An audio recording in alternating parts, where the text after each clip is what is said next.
Nessa aula falaremos sobre o princípio fundamental da contagem. Vou dividir em duas partes, parte A e parte B. Vamos agora focar na parte A. Vamos partir de um exemplo, tá? Não vou me preocupar com demonstração. É muito parecido com as aulas passadas, então volta lá se você só chegou nessa aula.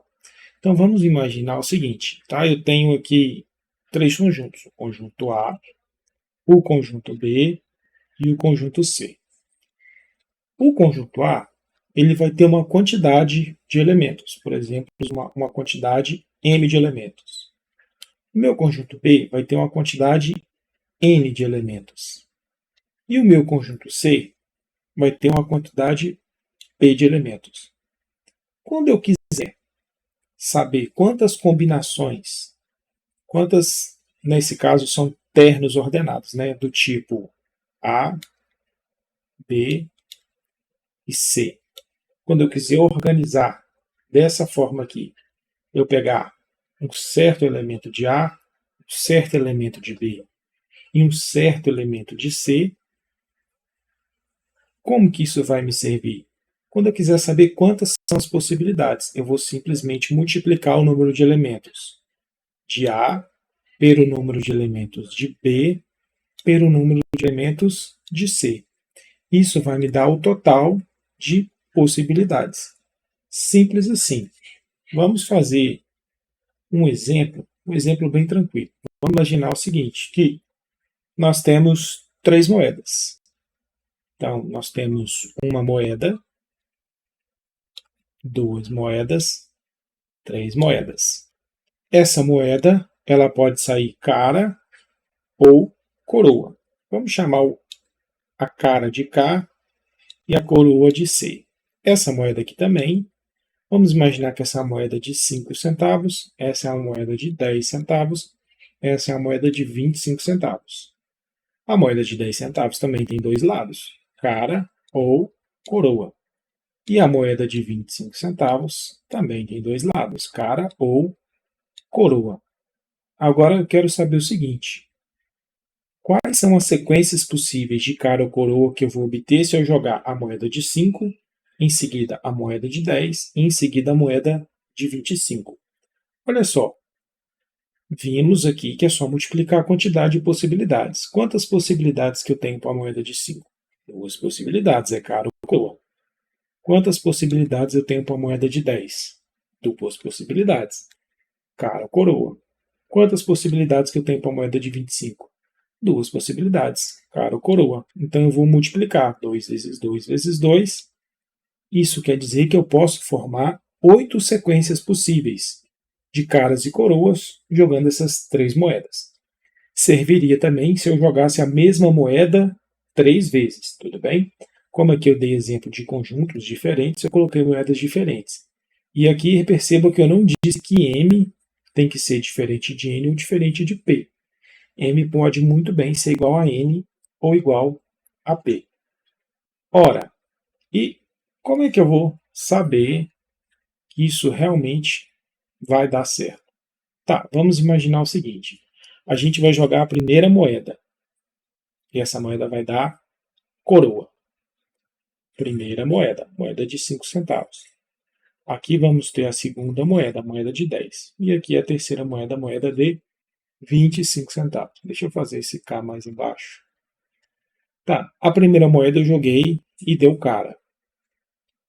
A segunda moeda eu joguei e também pode ter dado cara, não pode? E aí eu joguei a terceira moeda e olha, essa moeda também deu cara. Ó, isso me deu a sequência cara, cara, cara. Beleza.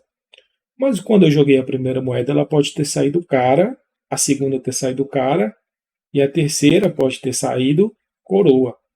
Isso me deu a sequência cara, cara, coroa, uma sequência diferente. Ora, eu posso ter jogado a primeira moeda e saído cara, posso ter jogado a segunda moeda e não ter saído cara, ela pode ter saído coroa. E aí a terceira moeda pode ter saído cara. Isso me deu outra sequência, cara, coroa e cara. Ora, mas quando eu joguei a segunda moeda, eu joguei a primeira saiu cara, A segunda saiu coroa, mas a terceira pode ter saído coroa também.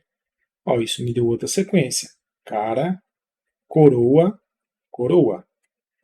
Perceba que agora eu já eliminei todas as possibilidades quando a primeira sai cara.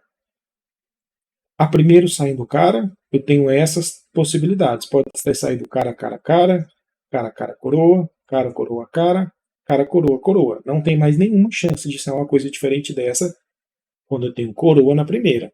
Mas pode ser que quando eu joguei a primeira moeda saiu coroa. E aí, vamos agora analisar as possibilidades. Pode ser que a segunda tenha saído coroa e a terceira também ter saído coroa. Isso me dá a sequência cara, coroa, coroa, cara, cara, né? O K é cara. Ora, mas quando eu joguei, a primeira saiu coroa, a segunda pode ter saído cara e a terceira pode ter saído coroa de novo, que me dá a sequência. Coroa, cara, coroa. Eliminamos todas as possibilidades quando eu tenho coroa na primeira e cara na segunda. Mas pode ser que quando eu arremessei, a primeira deu coroa e a segunda também deu coroa. E aí pode ser que na terceira saiu coroa também. Me deu a sequência coroa, coroa e coroa. Ou pode ter saído coroa, coroa e cara, que me deu outra sequência. Coroa, coroa e cara. Perceba que aqui nós finalizamos todas as possibilidades. Então são 1, 2, 3, 4, 5, 6, 7, 8. Exatamente o que nós acabamos de calcular aqui. 8 possibilidades. Perceba que com 3 moedas, onde cada moeda tem apenas 2 possibilidades, fazendo aqui um diagrama de árvore, muitos chamam de diagrama de árvore, temos todas essas possibilidades. Agora imagina se fossem 6 dados, cada dado tem 6 lados, seria um trabalho imenso. Seria muito mais fácil calcularmos 6 possibilidades do primeiro, 6 do segundo e 6 do terceiro. Então era só multiplicar 6 vezes 6 vezes 6. Tá? Então aqui nós finalizamos a parte A do princípio fundamental da contagem.